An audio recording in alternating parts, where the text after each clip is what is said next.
Hi, I'm Rebecca, and this is my vlog about knitting. And I am 43 next week. So excited about that. Wednesday is my birthday. Today is Thursday, October 23rd. And I live in Bremerton with my boyfriend and my 3 kids and my no dogs. My oldest 2 children moved out, so now I have a craft room, which is really exciting. I love that for me. Mystery Knit Along, Stephen West. I mean, we can just jump right in. How are you guys doing? Are we loving it? Are we hating it? How do we feel? I don't know how I feel about it yet. I'm really excited that I made it through Clue 3. The last 2 Mystery Knit Alongs, I did not make it past Clue 2. Didn't. So I'm doing so much better this year. I love knitting. I have fallen in love with knitting again. I knit every day and it's so great. So Clue 3. I finished it this morning. I was gonna finish it last night and then I messed up and I had to rip out like 4 rows and I was like, never mind. I am obviously too tired. I will deal with it in the morning. So I finished it at about 5 o'clock this morning. I usually wake up at like 3:45 because my boyfriend wakes up really early for work, so we're just on the same schedule. So when I was up knitting this at 8:30, it seemed really late. That's okay. I really love waking up early. If you haven't tried it, you should, especially if you're a night owl, because waking up at 3:30 or 3:45 in the morning is like, it's a lot like being awake at midnight because the world is still quiet. Nobody's up in the house. It's just you, except the difference is that people are impressed. Because when you stay up till midnight or 1, 2 o'clock in the morning, people are like, wow, bum, that's lazy. Shouldn't do that. You should go to bed early. You should take Ben Franklin's advice. What is wrong with you? But if you wake up at 3:30 when it's still dark outside, people are impressed. They're like, wow, look at you, go get her. That's incredible. You start your day so early. You have so much more time than the rest of us. They forget you go to bed at 8. But yeah, no, people are impressed. They're like, good job. You have your life together. So you really still don't have to have your life together. People just think you're cool. Or at least more disciplined than them. There you go. You came for the knitting. You got life advice. You're welcome. So Clue 3, back to that. I'm going to show you the whole shawl now. Here we go. That's what it looks like. Those are my colors. It's Cascade Heritage. I don't know the color names, and I never did because the labels just had numbers. So you can see it's like a burnt orange, kind of an aqua teal, white and gray. That was for a reason. I did that because of the Train album, the band album cover. It was musical themed, and I was like, I'll just do an album cover. I used a gray mohair held with my white. And then I used gray mohair again on this section because I thought it would be like a 5-color shawl, right? If I just change the color of the white yarn into gray, we will then have 5 colors. But I don't think that really worked out for here. I think it's really obvious in the welts that it's a different color than the plain white. But over here, I feel like it just doesn't look the same, right? That's okay. Clue 3. Okay, that was a ride, right? This part took me forever. I used double pointed needles for it because you had to keep picking up the extra stitches and it just made more sense to me. But I have not used straight needles or double pointed needles in forever. And so, years. And so what would end up happening was that just out of muscle memory, I'd be knitting like that.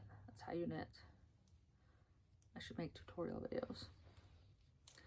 Knitting away, and then I would get to the end of the row and it would fall like all over the place. And I'd have to find it. Like I had to stop and find the needle a million times. Did I learn anything? No. No. I learned that I don't learn anything. And so it happened repeatedly. All of the time I was constantly knitting. Or finding my yarn. right here on the, I did not weave in any of my ends yet. Neither did you. Let's be real. Oh my gosh, right here, I dropped some stitches. I kind of picked it up and then like, I'm going to figure that out later. But I dropped them and I didn't realize until I was like almost done. And then I had like this gaping hole. I almost cried. Oh my gosh, it was so bad. So I used double pointed needles. I don't regret that, but it kind of was a pain in the ass when I kept dropping them just out of habit. There you go. I like it kind of. I didn't check out any of the spoilers. I never do. I didn't watch the video, nothing like that. And so I only watch the video as much as I need to. Like I go right to the timestamp and then just watch that and that's it. So I didn't quite realize the color order. I followed it exactly in the pattern, as the pattern said. And I don't love these two colors right next to each other. I kind of wish it was like, you know, white, teal, black, orange, white. You know what I mean? Like keep the neutrals together. This with the burnt orange and the black and the white, I get like Harley Quinn vibes, which I don't love, but that is okay. That's part of it being a mystery. And it's not like I put in a random color and it just doesn't make sense anymore. It doesn't make sense in the first place, so it's fine. I actually, on a different take of this video, dropped a bunch of stitches while I was showing it. I have to go back and do that. This section, I don't even know if I like knitting. I didn't love it. There was so much purling, but I was actually grateful because I didn't love it. And I thought when I first did the read of the instructions that there was going to be 3 giant wedges. And so it was going to be like this whole thing and then another wedge and then another wedge. Because I realized, I knew that the rows all get shorter. But when I saw at the end of the instructions, like repeat that, I was like, oh my gosh, we're going to go back and pick up all these stitches and then make a whole other wedge. And this is going to take me 7 years. I genuinely did not think I was going to get done in time. And it wasn't until I reached the end of the first repeat that I was like, oh, I'll get done in time. So I finished it this morning. I haven't downloaded the next clue. These ends, this I-cord looks really terrible. We'll see how it looks when I sew it all up. I was using a bobby pin to just keep them out of my way, which ended up working really well. I thought of that myself. There we go. Use the mohair. Can't tell. Not really. See, you can't really tell. Okay, thoughts. Let's see. What do I think of this? I like, okay, my favorite thing about it is that the like checks, whatever we're calling those, don't meet quite in the middle, and it kind of does this curve thing. My shawl is not flat right here.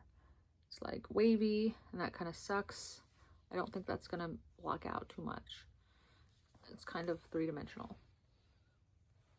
Whatever, it's fine. It's fine, it's fine. If people don't like my shawl, they can knit their own. I'm not giving it to you anyway. There we go. Obviously the welts were not my favorite. I don't know. I don't think that it's, I know that it's not like cohesive. It kind of looks like you just put 2 shawls together. But I don't hate it. I don't hate that it's like waves and then more angular stuff. I don't hate it. I've seen other people say some things about it, but I really don't dislike it. I kind of thought as I was knitting it that we would be coming along this side and building out the bottom, but I don't think that's going to happen now. I think this is the top, which is weird. Well, see, that's not bad. Look at that. See, I think a lot of Stephen West shawls look better on than laid out. Like the Stripeology shawl that he did, I saw that and I was like, I'm not knitting that. That is just like a really basic, ugly,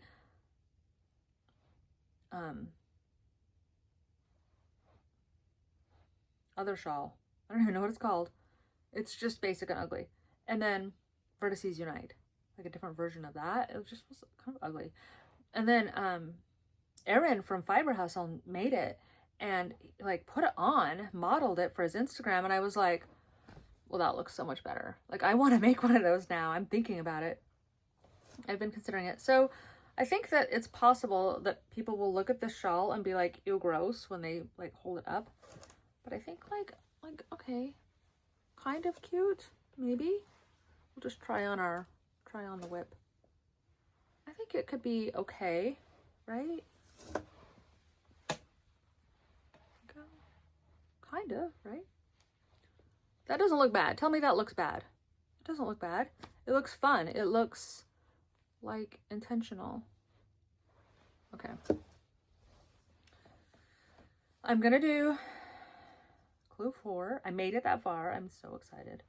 I have not made it that far in the last 2 mystery knit-alongs, so I'm really happy that I love knitting again. It's all I want to do now again. I didn't knit for like 4 years, so I'm back. I really like this. I like the way it looks. I like the effect. I didn't love all the purling. I have a question. Okay, seriously, I thought about doing this, but then I didn't want to mess it up, and I'm wondering, you know how the last row has like 500 stitches? Not quite, but like 400 and something, and it's awful. And you have to purl across the entire row. And so I was just wondering, like, I was thinking about starting on the other side and like knitting across, just going the other way, because you have to break the yarn anyway. And I was like, well, it's 2 more ends. At some point, it doesn't even make a difference. But then I didn't, because I was like, oh, what if that's the wrong choice? What if I screw up? Did anybody else do that? Were you brave enough to make that work? Because I was scared. One lone end right there. My stitch count across changed dramatically. Sometimes I had like 10, sometimes I had 14, and I was like, no one's counting. I'll just tell everybody and announce it. But I think it turned out okay, honestly. I tried to correct as often as I could, as often as I noticed. I just made it work. I think that modular knitting can be really forgiving sometimes. So yeah, that's how it's going. I like the color still. I think it's really pretty. I regret doing the welts in gray, but I think it's okay. I think it's okay. We'll see what clue 4 brings. Okay, so here's what I think. Here's my prediction. I love watching everybody's compilations of their predictions, like being confidently wrong, and then they like mash it all together and upload it, even with their like super wrong predictions. And I'm like, I love this. Okay, so here's what I think. We have squares and we have the waves, which, I mean, to me, there's only 2 options now. Is that the border is a combination of squares and waves somehow, and then it all makes cohesive sense towards the bottom. Or maybe it's like chevrons.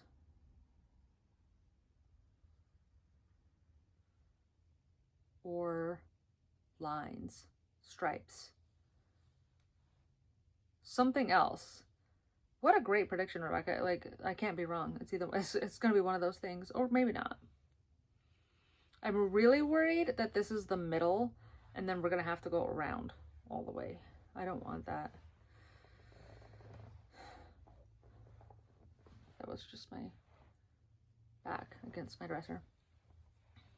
Okay, that's where we're at. That's where we're at. Been doing a lot of knitting, jujitsu, obviously, not me, my kids, and I knit socks while I'm there. Oh, I didn't bring it inside. I keep it in my car so that I always have it. Makes sense to me. Yeah, my kids had their conferences today, and my 4th grade daughter is doing really great, and my 6th grade daughter remains to be seen. That I have to leave in a few minutes for that. I can't believe I scheduled appointments on Stephen West Clue 4 Mystery Day. I don't know what I was thinking. That sucks so bad. I was thinking it's the first day of conferences in the morning. Get it over with. So we'll see how my 6th grader's doing. It's a joint meeting with all of her teachers. All 6 of them. I don't know how they schedule that, but they do. Maybe not all 6. Maybe it's just 3 or 4. But that feels intimidating, right? Like walking into the conference and then there's like 3 or 4 professionals that want to tell you about your kid, and all you can do is hope to God that you have a good kid. Kind of nervous. Kind of nervous. We'll see. She's a good kid, so it should be okay. We'll see. It's kind of like, it feels like when you have a baby and you take it to the pediatrician, you take it to the pediatrician, and the pediatrician's like, how many vegetables does she eat? And you're like, I don't know. It kind of like, I have that sense of dread where they're going to be like, and how much does she read? And what are you doing to work on this skill? And just like parenting questions, you know what I mean? Like the inquisition of like, are you the problem? I've never had a conference go that way, but it always feels like it's going to. Like spiritually, that's the vibe. Emotionally. Okay, I'm gonna go. Wish me luck. This will probably be uploaded after I'm done. It went fine. We're gonna manifest that. Okay, so I will see you probably in a week or so, or whenever I finish the 4th clue, or before that, because let's be real, sometimes I don't finish these till May, if at all. I didn't finish the last 2. I didn't finish Go Go Dynamo because I only got 2 clues in, and then I stopped for a while, and then I saw his, and we basically used the same colors, and that was like the most demotivating thing in the entire world. So, and I don't want to do it again. So I don't know. Okay. All right. I am going to go. All right. I will talk to you later. Oh, follow me on Instagram. Please, we can be Instagram friends. Be my friend. I will follow you back, and we will be real friends. Okay? Okay, cool. Glad we got that established. I'll talk to you later. Bye.